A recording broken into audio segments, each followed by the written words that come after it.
Hey guys, welcome back to my channel. और आज की इस वीडियो में हम बात करने वाले हैं क्लास 12th के चैप्टर 9 की, that is planning development in India and the concept of sustainable development. तो इस वीडियो को एंड तक देखना। अगर आपको ये वीडियो पसंद आए तो प्लीज इस वीडियो को लाइक करें, शेयर करें एंड कमेंट करें। और जिसने भी चैनल को सब्सक्राइब नहीं किया है वो प्लीज इस चैनल को सब्सक्राइब कर दे।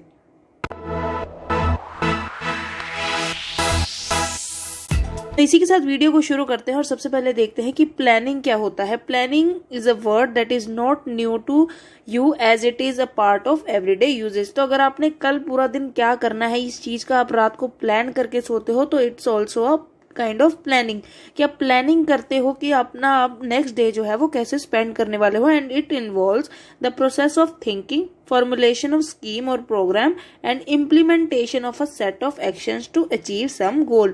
तो यहाँ पर जो सबसे इम्पोर्टेंट बात है किसी भी एक प्लान को इम्प्लीमेंट करने के लिए या उस प्लान को एक्चुअल में हम अपना जो गोल है नेक्स्ट डे का, या हम प्लानिंग बोले जो हम करना चाहते हैं उसको कैसे अचीव जो हम कर सकते हैं। बाय प्रोसेस ऑफ थिंकिंग, कि हम सोचे कि हमें करना क्या है। And formulation of a scheme, कि हमें एक पूरा प्रॉपर सिस्टम बनाए कि हमें अपना काम जो है वो प्रॉपर इस मैनर में करना है। तो उसको क्या है, हम फॉर्मुलेट कर देंगे, एक स्कीम बना देंगे, एक प्रोग्राम जो है वो डेवलप करेंगे। और उसके बाद जो थर्ड हमारा इंपॉर्टेंट स्टेज होगा वो होगा उसका इम्प्लीमेंटेशन का, कि जो हम अभी तक सोच रहे हैं उसको हम इम्प्लीमेंट कैसे करने वाले हैं। A set of actions to achieve some goal. So generally there are two approaches to planning, या तो हमारे पास सेक्टोरल प्लानिंग होगा या हमारे पास होगा रीजनल प्लानिंग। और सेक्टोरल से क्या होता है, जब हमने लिखा सेक्टर तो सेक्टर से हमारे दिमाग में क्या आता है, प्राइमरी, सेकेंडरी, टर्शरी, उसके बाद हमारे पास आता है क्वार्टनरी एंड क्वीनरी। तो ये सारी चीजें जो हैं ऑलरेडी वीडियोस में डिस्कस कर चुके हैं। जो इससे प्रीवियस आपके जो सब सारे चैप्टर्स हैं वो हम ऑलरेडी डिस्कस कवर कर चुके हैं। तो जिसने भी वो वीडियोस नहीं देखी वो जाकर देख सकता है। The link will be in the description और इन द आई बटन। तो इसी के साथ जब हमारे पास सेक्टर आते हैं तो हम पर्टिकुलर हर सेक्टर के बारे में जो है वो बात करते हैं, उसके डेवलपमेंट की बात करते हैं थ्रू वेल डेवलप्ड प्लानिंग, कि हम पूरे अच्छे तरीके से प्लानिंग करते हैं और उस सेक्टर को डेवलप करते हैं। उसी के साथ आता है रीजनल प्लानिंग। तो अब रीजन में क्या होगा, आपके पास ये पूरा एक एरिया है। अगर ये हमारे पास, अगर हम लगा लें कि ये हमारे पास इंडिया है, तो इंडिया में हम क्या करेंगे, इसको डिफरेंट रीजन्स में जो है वो डिवाइड कर देंगे उनके कैरेक्टरिस्टिक्स के बेसिस पे, कि उनके पास क्या अपने यूनिक कैरेक्टरिस्टिक्स हैं।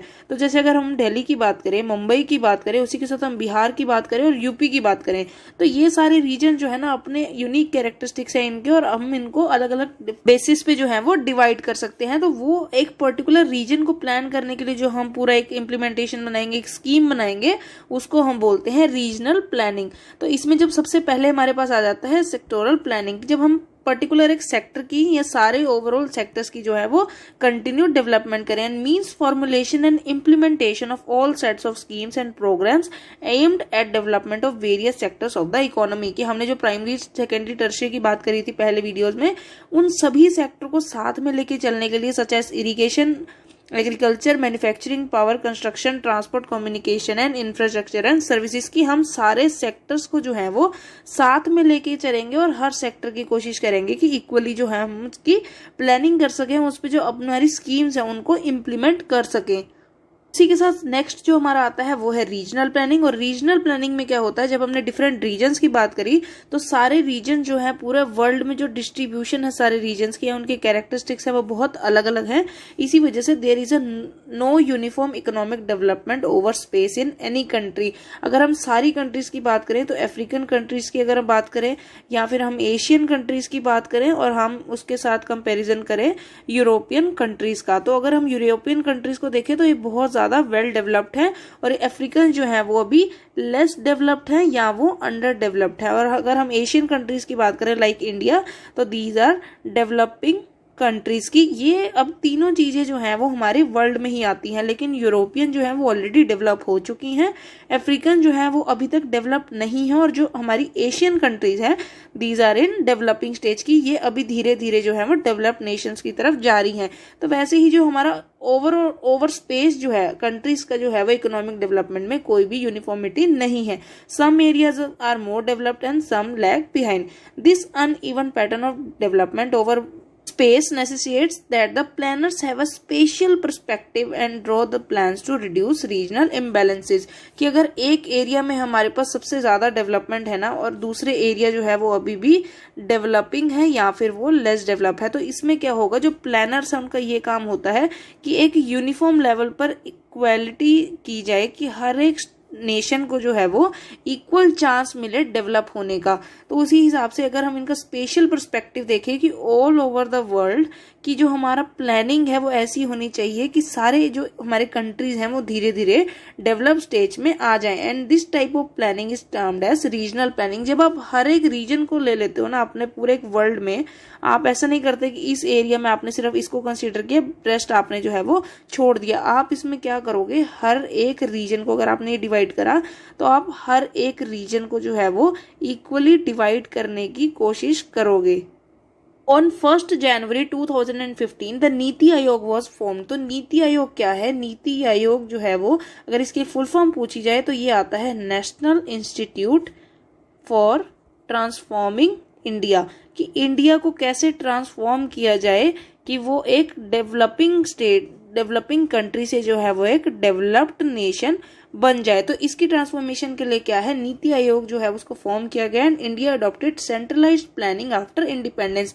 तो इंडिपेंडेंस के बाद क्या है, जब सेंट्रलाइज्ड प्लानिंग क्या होती है, जब आप एक सेंटर, एक वहां की हेड पावर होती है, ठीक है, एक मेन पावर होती है जो हर एक एरिया के जो प्लानिंग को है वो देखती है। लेकिन उसके बाद क्या हुआ, but subsequently it graduated into decentralised multi level planning.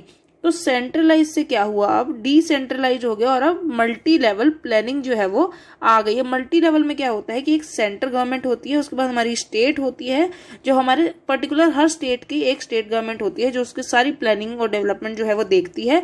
उसके बाद हर स्टेट के अंदर आ जाती है एक डिस्ट्रिक्ट लेवल प्लानिंग। उसके बाद हमारे पास आती है ब्लॉक लेवल, और ब्लॉक लेवल के बीच में आ जाती है तहसील, या फिर हमारी अगर हम बात करें पंचायत की एट विलेज लेवल।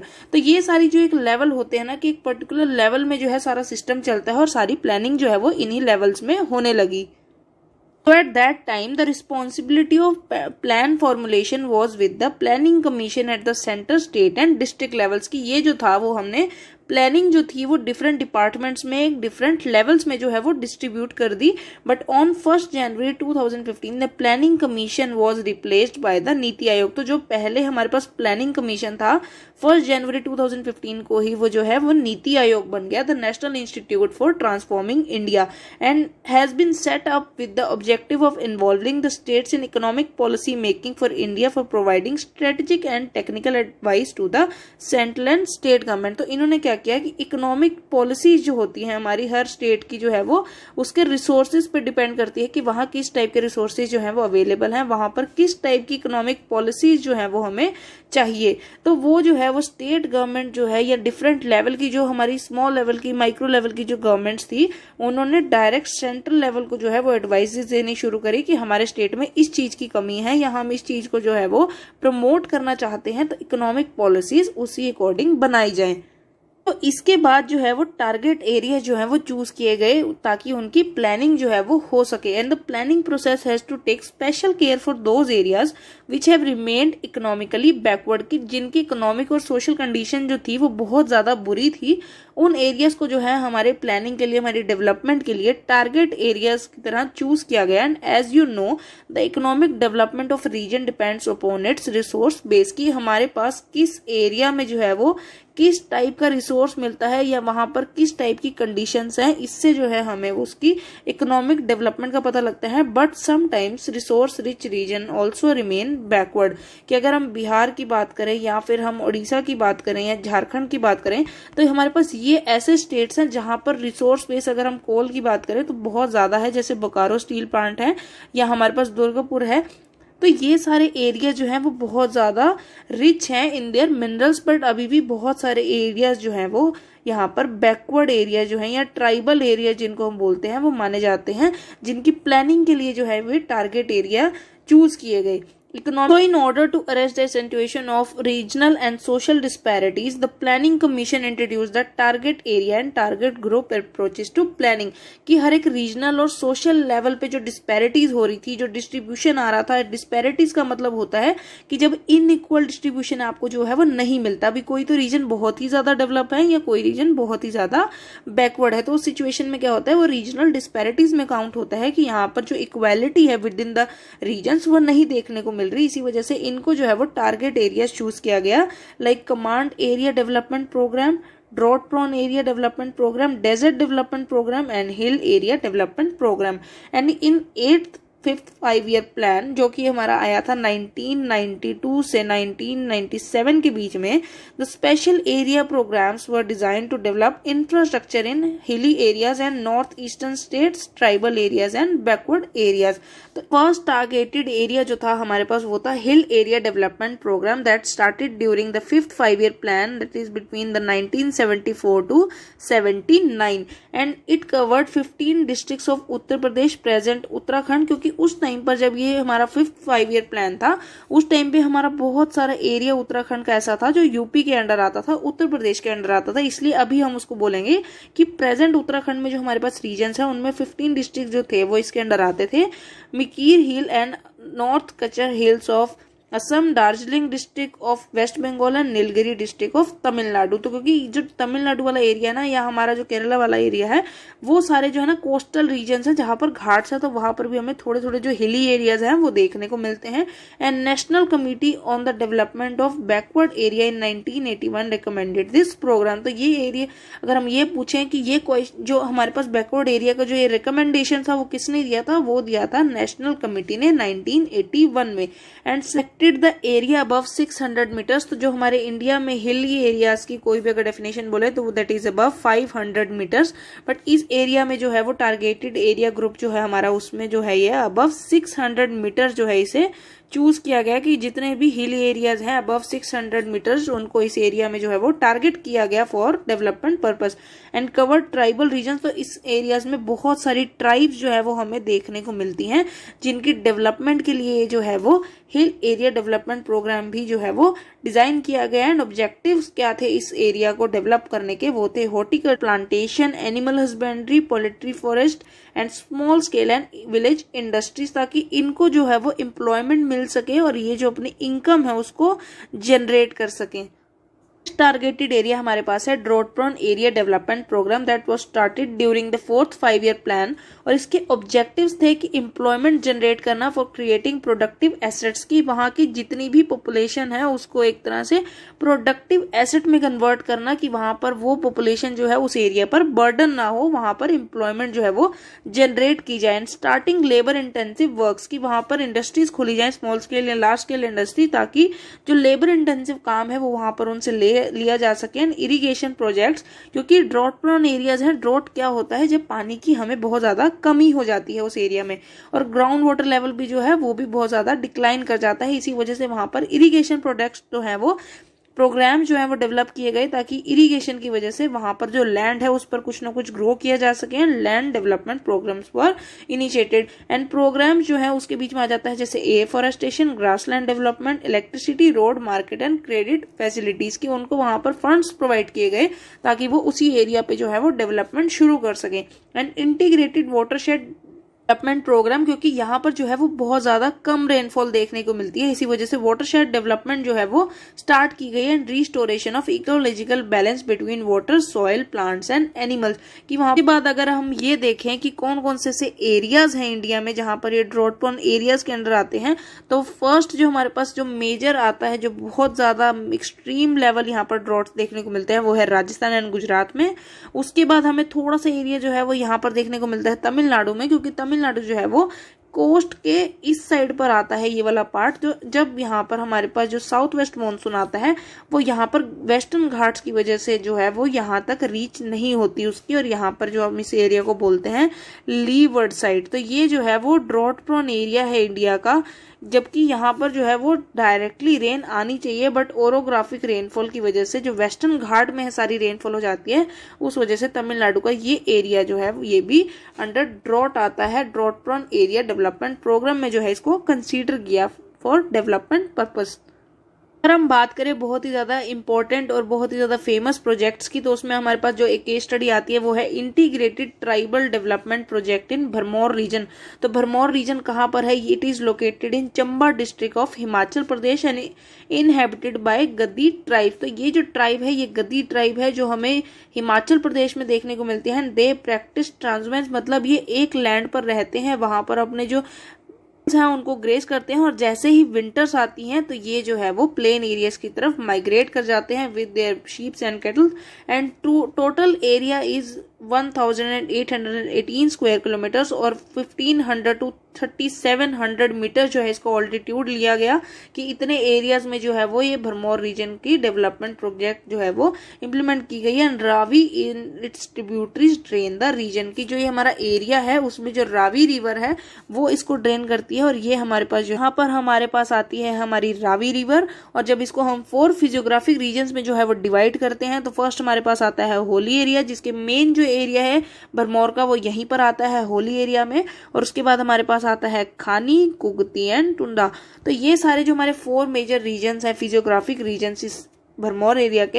एंड यहाँ पर क्या है, हमें बहुत ही ज्यादा हार्श क्लाइमेट देखने को मिलता है। यहाँ पर लो रिसोर्स बेस है, कोई ज्यादा यहाँ पर रिसोर्सेज जो है वो प्रोवाइडेड नहीं है by nature. And fragile environment है, बहुत ही जल्दी इन्वायरमेंट में जो चेंजेस हैं वो वेदर में हमें देखने को मिलते रहते हैं। 20 पर्सन पर स्क्वायर किलोमीटर जो है यहाँ की डेंसिटी है। And most economically backward area of this region. तो हमारा भरमौर जो ट्राइबल रीजन है बहुत ही ज्यादा इकोनॉमिकली बैकवर्ड है। एंड सोशियो इकोनॉमिक डेप्रिविएशन, जो मतलब यहाँ की इकोनॉमिक और सोशल कंडीशन है, यहाँ का जो लाइवलीहुड है बहुत मुश्किल से चलता है। और इसी वजह से इस जो हमारा प्रोग्राम है उसके क्या ऑब्जेक्टिव्स थे, यहाँ पर ट्रांसपोर्टेशन एंड कम्युनिकेशन फैसिलिटीज को प्रोवाइड करना, एग्रीकल्चर को जो है वो अच्छा करना, क्योंकि यहाँ पर क्या है हार्श क्लाइमेट है, तो उसी बेसिस पे यहाँ पर कौन से क्रॉप जो है वो हम कल्टीवेट कर सकते हैं, उनको यहाँ ग्रो कर सकते हैं, उन चीजों की प्लानिंग करना। And allied activities like socio economic services, education, health, portable water and electricity, ये सब चीजें जो है इनको यहाँ पर प्रोवाइड करना इस मेन प्रोग्राम का ऑब्जेक्टिव था। प्लानिंग में सबसे इम्पोर्टेंट होता है उसकी इम्प्लीमेंटेशन, की आपने उस प्लान को डेवलप तो कर लिया लेकिन आप उसको कितना इम्प्लीमेंट जो है वो कर पाते हो एक्चुअल वर्ल्ड में। तो यहाँ पर क्या हुआ, जब प्लानिंग हुई और इफेक्ट्स क्या देखने को मिले आईटीडीपी के, हमें यहाँ पर जो लिटरेसी रेट थी वो बढ़ गई, क्योंकि सोशियो इकोनॉमिक कंडीशन में जब स्कूल्स बने तो यहाँ पर क्या हुआ, लिटरेसी रेट बढ़ी और उसी के साथ साथ जो अवेयरनेस आई उससे यहाँ का सेक्स रेशियो भी जो था वो अच्छा हो गया। यहाँ पर जो गर्ल्स की जो हमारी कहें कि जो काउंट्स थे या उनकी जो थे पर 1000 मेल्स जो है वो बढ़ गए। और उसी के साथ फीमेल लिटरेसी में भी जो है यहाँ पर बहुत अमेजिंग जो ग्रोथ है वो देखने को मिली। 1.88% से 65% आ जाना, मतलब ऑलमोस्ट आपने 65% जो है उस चीज को इम्प्लीमेंट करने के बाद उसके इफेक्ट्स देखने को मिले। 1971 में जो 1.88 फीमेल एजुकेशन थी, फीमेल लिटरेसी रेट था, वही 2011 की सेंसस के अकॉर्डिंग हमारे पास 65% हो गया। एंड रिड्यूस जेंडर इनइक्वालिटी, क्योंकि यहाँ पर जब सब पढ़े लिखे हो गए वहां पर अवेयरनेस आई तो डिस्क्रिमिनेशन जो हुआ करता था जेंडर बेसिस पे वो भी जो है वो कम हो गया। And shift to cash crops, कि वहां पर बहुत सारी ऐसी क्रॉप्स उगाई गई जिनको कमर्शियली वो जो है वो सेल कर सकते थे और उसी से अपनी इनकम जनरेट कर सकते थे। नेक्स्ट हमारे पास है सस्टेनेबल डेवलपमेंट, जो इस चैप्टर का सबसे इंपॉर्टेंट पार्ट है। And development that needs of present without compromising the ability of future generations to meet their own needs. It takes care of ecological socio economic aspects of present and plead for conservation of resources for future. तो already हम बहुत सारी videos में जो है वो sustainable development के बारे में डिस्कस कर चुके हैं कि जब हम प्रेजेंट में कुछ भी कॉम्प्रोमाइज ना करते हुए जो है अपने फ्यूचर के बारे में सोचते हैं और उन रिसोर्सेज को जो है वो फ्यूचर के लिए भी छोड़ देते हैं, जैसे जो हमारे पास कन्वेंशनल सोर्स ऑफ होते हैं रिसोर्सेज जो कि बहुत जल्दी दैट आर नॉन रिन्यूएबल, कि हम इनको दोबारा से जो है वो रीजनरेट नहीं कर सकते। तो इन रिसोर्सेज को जो है कंजर्व करना बहुत जरूरी है फॉर फ्यूचर जनरेशन। तो यही हमारा मेन गोल होता है सस्टेनेबल डेवलपमेंट में। अगर हम इसमें इंपॉर्टेंट देखें तो जैसे नो पॉवर्टी, जीरो हंगर, उसके बाद गुड हेल्थ एंड वेलबींग, वैसे ही हमारे पास मेन जो 17 हमारे गोल्स हैं सस्टेनेबल डेवलपमेंट के, उसको अचीव करने के लिए हमें बहुत साल लगेंगे, बट इसकी इम्प्लीमेंटेशन से ये हो जाएगा कि हमारी फ्यूचर जनरेशन भी इन्हीं सारे रिसोर्सेज को जो है एंजॉय कर पाएंगी। The notion of sustainable development emerged in the wake of general rise in the awareness of environmental issues in the late 1960s in the Western world. Western world कौन सा है? जो हमारा ये यूरोपियन रीजन है, यहाँ पर इस टाइम पर बहुत ही ज्यादा जो इंडस्ट्रियल डेवलपमेंट है वो देखने को मिली, और उसी के साथ जो इन्वायरमेंटल जो हमारा जो एक एयर पोल्यूशन था, या हम ये बोले कि वाटर पोल्यूशन था, उस टाइम पर वो भी पीक पर था। जैसे ही इंडस्ट्रियल डेवलपमेंट बढ़ती गई वैसे ही जो हमारी एयर क्वालिटी थी वो डाउन होती गई। इसी की वजह से जो है हमें ओजोन लेयर डिप्लीशन जो है वो देखने को मिला, क्योंकि इंडस्ट्रियल जो डेवलपमेंट थी इस टाइम पे इंडस्ट्रियल पोल्यूशन था बहुत ही ज्यादा था हमारे वेस्टर्न वर्ल्ड में, और इसी को ठीक करने के लिए एक तरह से सस्टेनेबल डेवलपमेंट का जो कंसेप्ट है उसको लाया गया। United Nations established the World Commission on Environment and Development, the WCED, headed by the Norwegian Prime Minister Gro Harlem Brundtland, और इन्हीं के नाम पर ये ब्रंटलैंड रिपोर्ट जो है बनाई गई, जिसका जो टाइटल था वो था आर कॉमन फ्यूचर। और ये एक बहुत ही इम्पोर्टेंट पॉइंट है, आपको याद रखना है कि ब्रंटलैंड रिपोर्ट का क्या हमारे पास टाइटल था, आर कॉमन फ्यूचर। ये आपसे एमसीक्यूज में पूछा जा सकता है, या तो वो रिपोर्ट पूछ लेंगे या फिर आपसे उसका टाइटल पूछ लेंगे। और इसको बनाया गया था 1987 में। द रिपोर्ट डिफाइंस, अब रिपोर्ट के हिसाब से इसकी डेफिनेशन जो है वो बहुत इंपॉर्टेंट है। तो development that meets the need of the present without compromising the ability of future generations to meet their needs. तो यहाँ पर सिंपल सा एक एग्जांपल है कि आप एक एरिया है जहां पर 10 ट्रीज हैं, जो इतनी हमारी 10 जो पर्सन्स हैं उनको डेली जो है वो ऑक्सीजन देते थे। तो अब इन 10 पर्सन्स के क्या हो गए, यहाँ पर 20 हो गए। अब 20 के लिए जो ट्रीज थे वो तो इक्वल ही रहेंगे। तो यहाँ पर क्या हुआ, 20 पर्सन्स के लिए हमने क्या किया, उनमें से 2 ट्रीज जो है वो कट डाउन कर दिए। वैसे ही 20 के बाद जब 30 हुए तो हमने 2 और डिडक्ट कर दिए। तो इससे क्या होगा, हमारा जो साइकिल था 10 में से 2 डिडक्ट हुए, उसके बाद 2 हुए, बट जो हमारी पॉपुलेशन थी वो 10 to 20 एंड 30 जो है वो इंक्रीज होती गई। तो उसी वजह से जो हमारे रिसोर्सेज हैं उनका कंजप्शन भी जो है वो बढ़ गया, लेकिन रिसोर्सेज जो थे वो एज इट इज रहे। तो यहाँ पर क्या होगा, एक टाइम ऐसा आएगा जब हमारे पास सिर्फ 2 जो यूनिट है वो रह जाएंगी उस रिसोर्सेज की, और हमारे पास यहाँ पॉपुलेशन होगी 100। तो उससे क्या होगा, जो हमारा फ्यूचर जनरेशन है वो इस 2 के लिए जो है या तो वो लड़ेगा या वो ऑब्वियसली इसको जो है वो एंजॉय नहीं कर पाएगा। तो इसी चीज को दिमाग में रखते हुए जो है वो सस्टेनेबल डेवलपमेंट का कंसेप्ट लाया गया, ताकि हमारा जो फ्यूचर है वो कॉमन हो। तभी इसका नाम दिया गया आर कॉमन फ्यूचर, की जो हमारी फ्यूचर जनरेशंस हैं वो भी आज के सारे रिसोर्सेज को जो है वो इंजॉय कर सके। ऑलमोस्ट 10 years लगे पूरा बनने में, and started from Harike barrage in the Punjab and run parallel to the Pakistan border. तो इंडिया से लेकर ये पाकिस्तान के बॉर्डर तक जो है उसके पैरेलल जो है ये रन करती हैं, and the total length is 9060 kilometre. और यहाँ का जो हेक्टेयर हमारा इरिगेशन फैसिलिटीज हैं वो हमारे पास प्रोवाइड की गई है 19.63 लाख हेक्टेयर एरिया में, और 70% जो है वो फ्लो है एंड 30% जो है इसका लिफ्ट सिस्टम है। Started in 2 stages. जो हमारे पास एरिया है गांधीनगर का, हनुमानगढ़ का, बीकानेर, जैसलमेर, बरमेर, जोधपुर, नागपुर एंड चूरू डिस्ट्रिक्ट, ये सारे एरिया जो हैं इनसे क्रॉस होती हुई जो हमारी राजस्थान कैनाल है वो जाती है। And left side lift system and right side flow system जो है अवेलेबल कराया गया। एंड स्टेज 1 में जो है वो 1960 में डेवलप हुआ, और जो स्टेज 2 था वो 1980 में आया। इस पूरे जो हमारे पास एक कनाल कमांड एरिया है, इसके ऑब्जेक्टिव्स क्या थे अचीव करने के लिए, एंड ऑब्जेक्टिव्स अचीव्ड क्या थे, इरिगेशन फैसिलिटी जो थी वो बहुत अच्छी हो गई। जो पास्चर डेवलपमेंट होती है, जो हम अपने कैटल्स वगैरह को पास्चर करते हैं, एरियाज होते हैं, ग्रासलैंड्स होते हैं, उनकी डेवलपमेंट की गई। एफॉरेस्टेशन हुआ, क्योंकि जो कि एक ड्रॉट एरिया था, बहुत ज्यादा यहाँ पर सूखा रहता था, जिसके लिए कनाल जो है वो प्रोवाइड करी गई। इसी वजह से बहुत ज्यादा एफॉरेस्टेशन जो थी वो यहाँ पर देखने को मिला। एंड रिड्यूसेस विंड इरोजन, क्योंकि यहाँ पर इतनी हाई स्पीड से जो है वो विंड ब्लो करती थी, जिस वजह से जो हमारा मेन प्रोफाइल होती है, हमारे सॉइल प्रोफाइल का जो टॉप मोस्ट लेयर होती है वो इरोड हो जाती थी। लेकिन एफॉरेस्टेशन से क्या हुआ, जो हमारी विंड इरोजन था वो कम हो गया। एंड रिड्यूस सिल्टेशन, क्योंकि यहाँ पर per capita income, increase in food production, increased cultivated area, change in cropping system. तो ये सारे जो हमारे ऑब्जेक्टिव्स थे वो इस एरिया में ऑलरेडी अचीव जो है वो हम कर चुके हैं। आगे की जो प्लानिंग है वो की जा रही है। एंड प्रॉब्लम्स जो थी यहाँ की मेन वो थी सिल्टेशन एंड वाटर लॉगिंग। इस एरिया को मैप पर देखें तो यहाँ से जो है हरिके बराज से जो है पंजाब से शुरू होती है, और फिरोजपुर और हनुमानगढ़ से होते हुए ये कनाल जो है वो राजस्थान में जाकर एंड होती है। और ये सारे एरिया जो बीकानेर, हनुमानगढ़, उसके बाद हमारा पोखरान, जोधपुर, अजमेर एंड सिरसा, ये एरिया जो है यहाँ के इंपॉर्टेंट एरियाज हैं जहां से क्रॉस होती हुई हरिके बैराज से जो है वो राजस्थान कैनाल या इंदिरा गांधी कैनाल इसको बोले तो ये जो है वो बहुत ही बड़ा एक इम्पोर्टेंट प्रोजेक्ट है हमारे इंडिया के लिए। और ये आपसे पूछा जा सकता है कि कहाँ से निकलती है और कहाँ पर जाकर एंड होती है। तो हरिके बैराज इसका जो आंसर है कि यह पंजाब से निकलती है। और अगर आप ध्यान से देखो तो ये जो है हमारी इंटरनेशनल बाउंड्री है विद पाकिस्तान, तो इससे पैरेलल जो है ये ऑलमोस्ट।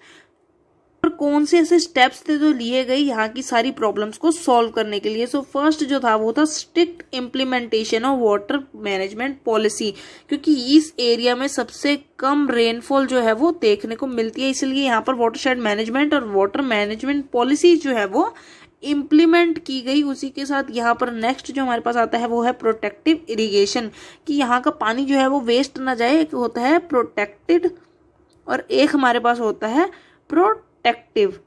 तो प्रोटेक्टिव के बीच में हमारे पास क्या होगा, जब हमने अपनी इरिगेशन फैसिलिटीज ऐसे प्रोवाइड करनी है कि उन क्रॉप्स को जो है वो वाटर इतना ज्यादा अवेलेबल कराया जाए जितना उनको जरूरत है, तो उसको हम बोलते हैं प्रोटेक्टिव, कि हम उन क्रॉप्स को प्रोटेक्ट करने के लिए जो है वो इरिगेशन फैसिलिटी जो है वो प्रोवाइड कर रहे हैं। उसी के साथ extensive irrigation of crops and pasture lands, क्योंकि पास्चर लैंड्स पे जब तक कुछ भी ग्रो नहीं करेगा तो वहां के जितने भी कैटल्स हैं वो किस पर रियरिंग करेंगे, तो इसलिए वहां पर एक्सटेंसिव इरिगेशन जो है वो क्रॉप्स के लिए प्रोवाइड करी गई।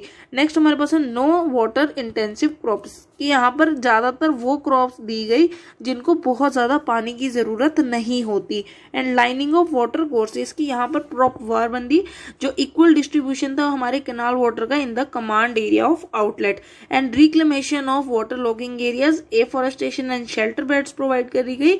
और यहाँ पर एडुकेट फाइनेंशियल सपोर्ट जो है वो दी गई, ताकि कैपिटल जो है वो एक तरह से इनका रिसोर्स बनकर ये जो है वो अपने ही लैंड में इन्वेस्ट कर सके और क्रॉप्स जो है वो ग्रो कर सके।